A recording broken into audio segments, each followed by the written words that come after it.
Martin Luther King Jr. lost his life trying to better the lives of African American people. He was one of the greatest American civil rights leaders of the 1960s. He was born in 1929 in the city of Atlanta, Georgia. His father was a minister at the Ebenezer Baptist Church in Atlanta. At 15, Martin Luther King Jr. was enrolled at Morehouse College. He graduated from there in 1948 and, like his father, wanted to become a minister. Martin Luther King married Coretta Scott in 1953 while doing graduate work at Boston Graduate School. They had 4 kids and they were together until his death. In 1955, he completed his work at Boston Graduate School and got his PhD.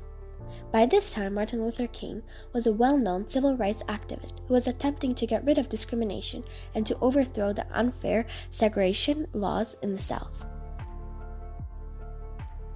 In 1956, a bomb was thrown onto the porch of Martin Luther King Jr.'s house.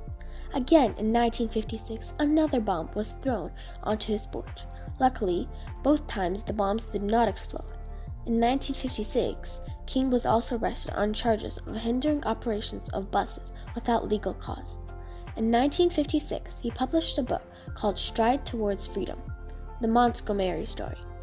In 1960, King moved to Atlanta with his family and becomes the co-pastor of Ebenezer Baptist Church, his father's old church.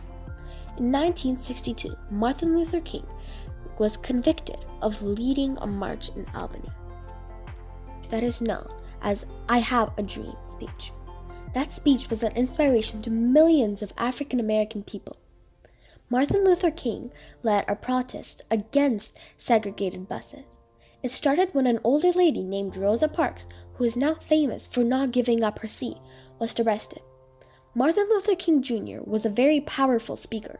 He knew how to lead protests and how to get people involved. He is the main reason for the equal rights between races that we have today. King was elected the leader of a group called the Montgomery Improvement Associations.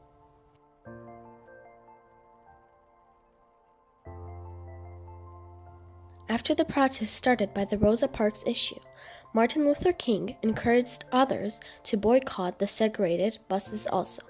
After the protests ended, angry white people tried to kill Martin Luther King Jr.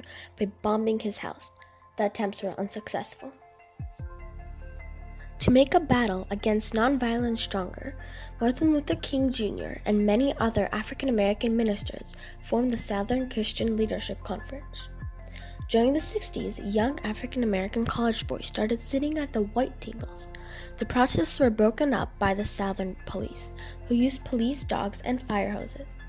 The violence and drama of the protests was shown on television, and President Kennedy proposed a bill to deal with this to Congress. Soon after, the segregation laws were withdrawn. In 1968, Martin Luther King Jr.